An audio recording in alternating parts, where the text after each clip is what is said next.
Oh shit. War में इस्तेमाल होने वाले सबसे घातक हथियारों की अगर बात की जाए तो उसमें लैंड माइन का नाम टॉप पर आएगा। वहीं लैंड माइन पर जिस किसी भी इंसान का पैर या किसी व्हीकल का टायर पड़ता है तो उसका काम तमाम हो जाता है। यह एक ऐसा हथियार है जिसे चलाने के लिए किसी सोल्जर की जरूरत नहीं पड़ती, बल्कि यह खुद ही दुश्मनों का खात्मा करने के लिए काफी होता है। आपको बता दें कि लैंड माइन सैनिकों की एक छोटी सी टुकड़ी से लेकर बड़े बड़े टैंक तक सब कुछ नष्ट कर सकता है। पर सवाल यह उठता है कि आखिरकार यह काम कैसे करता है। इस पर पैर रखते ही लैंड माइन आखिरकार फट क्यों जाता है और इसके पीछे कौन सी साइंस काम करती है? आइए आज के इस वीडियो में हम आपको बहुत ही सिंपल 3D एनिमेशन के जरिए लैंड माइन के काम करने की प्रक्रिया समझाने वाले हैं। मोस्टली लैंड माइन दो प्रकार की होती है। इसमें पहली है एंटी टैंक माइन और दूसरी है एंटी पर्सनल माइन। जैसा कि इनके नाम से ही पता चलता है कि एंटी टैंक माइन का इस्तेमाल टैंक को निष्क्रिय या फिर नष्ट करने के लिए किया जाता है, जबकि एंटी पर्सनल माइन का टारगेट पैदल चलने वाले सैनिक होते हैं। एंटी टैंक माइन आकार में काफी बड़े होते हैं और उसमें विस्फोट भी ज्यादा मात्रा में होता है, लेकिन इसी के साथ ही एंटी टैंक माइन को एक्टिवेट होने के लिए बहुत ज्यादा भार की जरूरत पड़ती है। यानी अगर कोई पैदल सैनिक गलती से किसी एंटी टैंक माइन पर कदम रखते तो यह ब्लास्ट नहीं होगी। वहीं दूसरी तरफ एंटी पर्सनल माइन में विस्फोट तो बहुत कम मात्रा में होता है, लेकिन इसे एक्टिवेट करने के लिए बहुत ज्यादा वजन की जरूरत नहीं पड़ती है। हालांकि एक चीज इन दोनों ही तरह की माइंस में कॉमन होती है और वह है इनके काम करने का तरीका। इन दोनों ही माइंस को प्रेशर ट्रैप वायर या रिमोट डेटोनेटर की मदद से एक्टिवेट किया जा सकता है। आमतौर पर माइंस की बॉडी मेटल से बनी होती है, जो विस्फोट होने पर छोटे छोटे नुकीले टुकड़ों में टूट जाती है और यही टुकड़े आसपास मौजूद लोगों की जान ले लेते हैं। स्क्रीन पर आप जो माइन देख रहे हैं एंटी पर्सनल माइन M16 है, जिसे अमेरिका में बनाया गया है।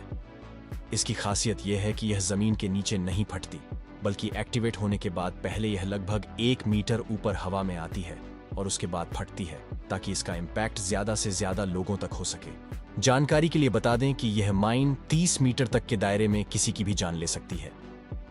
अब बाहर से अगर देखें तो हमें इस माइन के 3 पार्ट्स नजर आते हैं, जिसमें ऊपर की तरफ फ्यूज, बीच में कास्ट आयरन शेल और नीचे की तरफ प्रोपेलिंग चार्ज लगा होता है, और यह माइन एक स्टील केज के अंदर पैक होती है। इस माइन को बनाने के लिए इसकी मेन बॉडी और फ्यूज को अलग अलग तैयार किया जाता है, क्योंकि एक बार फ्यूज लगाने के बाद माइन बिल्कुल फटने के लिए तैयार हो जाती है। जहां इसे माइन की मेन बॉडी में बने होल के अंदर आसानी से कस दिया जाता है। फ्यूज के ऊपरी हिस्से में 3 प्रेशर प्रॉन्स और इसके थोड़ा सा नीचे साइड में रिलीज पिन होता है। फ्यूज को अगर खोल दें तो इसके अंदर हमें एक पतली सी मेटल रॉड दिखाई देती है, जिसे स्ट्राइकर कहा जाता है। स्ट्राइकर नीचे की तरफ एक स्प्रिंग के दबाव में होता है, जिसे स्ट्राइकर स्प्रिंग कहते हैं। ये स्प्रिंग इसको नीचे की तरफ खींच रही होती है, लेकिन साथ ही साइड में लगी रिलीज पिन इसको प्राइमर पर स्ट्राइक करने से रोके रखती है। दरअसल रिलीज पिन एक बहुत ही मजबूत स्प्रिंग की मदद से स्ट्राइकर के अंदर बने एक खांचे में फंसी रहती है, जिससे स्ट्राइकर लॉक्ड रहता है और नीचे नहीं जाता है। अब माइन को एक्टिवेट करने के 2 तरीके होते हैं। पहला, फ्यूज में ऊपर की तरफ लगे किसी भी प्रेशर प्रॉन्ग एक पर जरूरत के हिसाब से दबाव देना, जो किसी इंसान के चढ़ने से इसको प्राप्त होता है।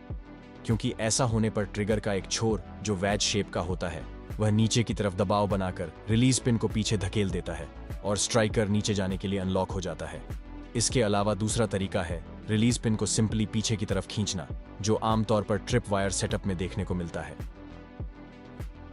इसमें ट्रिप वायर को फ्यूज के रिलीज पिन से इस तरह जोड़ दिया जाता है कि वायर में सिर्फ 1.5 किलो का दबाव लगते ही पिन बाहर आ जाती है।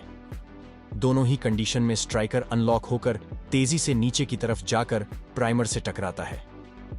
लेकिन यह तभी काम करता है जब माइन की लॉकिंग सेफ्टी पिन और पॉजिटिव सेफ्टी पिन को निकाला जा चुका हो, क्योंकि सेफ्टी पिन स्ट्राइकर को नीचे जाने से रोके रखती है।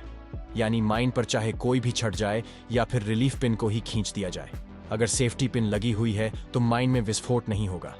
इसीलिए अगर सोल्जर माइन को बिछा देते हैं तो उसके बाद उसकी सेफ्टी पिन को निकालना कभी नहीं भूलते। अब अगर सेफ्टी पिन निकली हुई हो तो माइन पर पैर पड़ते ही यह तुरंत ही एक्टिवेट हो जाती है, क्योंकि प्राइमर में इम्पैक्ट सेंसिटिव एक्सप्लोसिव लगा होता है, जो स्ट्राइकर के उससे टकराते ही झटके के कारण इग्नाइट हो जाता है और उसकी आग फ्यूज डीले चार्ज के अंदर ट्रैवल करना स्टार्ट कर देती है। फ्यूज रिले चार्ज का काम विस्फोट को 2 से 3 सेकंड डिले करना होता है, ताकि माइन पर चढ़ने वाला व्यक्ति उससे अपना पैर हटा ले और माइन ऊपर हवा में उछलकर फट सके। फ्यूज रिले चार्ज की आग से फ्यूज इग्नाइट चार्ज जलने लगता है और फिर इग्नाइटेड चार्ज की चिंगारी प्रोपेलिंग चार्ज में आग लगा देती है। प्रोपेलिंग चार्ज में चिंगारी लगते ही माइन में एक छोटा सा विस्फोट होता है, जिससे कास्ट आयरन शेल अपनी बाहरी केसिंग को जमीन में ही छोड़कर एक झटके के साथ हवा में 1 मीटर तक ऊपर उछल जाता है। इस दौरान अंदर की आग दोनों डेटोनेटर डिले चार्जर तक पहुंच जाती है, जिससे एक छोटा सा धमाका होता है और उस धमाके से मेन चार्ज जल उठता है। अब मेन चार्ज में आग लगने से बहुत सारी गर्म गैसें निकलती हैं और इन गैसों का प्रेशर इतना ज्यादा बढ़ जाता है कि कास्ट आयरन शेल इन्हें कैद नहीं रख पाता और एक तेज विस्फोट के साथ ये बहुत सारे छोटे छोटे टुकड़ों में बंट जाता है। कास्ट आयरन शेल के टुकड़े बहुत ज्यादा नुकीले और घातक होते हैं, जो गोली की रफ्तार से इस माइन के इर्द गिर्द खड़े लोगों के शरीर को छलनी कर डालते हैं। मेटल के टुकड़े एक माइन विस्फोट में सैनिकों की जान लेने का असली कारण बनते हैं। तो दोस्तों, ये थी माइंस के काम करने की एक पूरी प्रोसेस और इसमें विस्फोट होने के पीछे की साइंस। उम्मीद करते हैं कि आपको वीडियो इंफॉर्मेटिव लगी होगी। ऐसे ही कमाल के वीडियो देखने के लिए चैनल को सब्सक्राइब जरूर करें।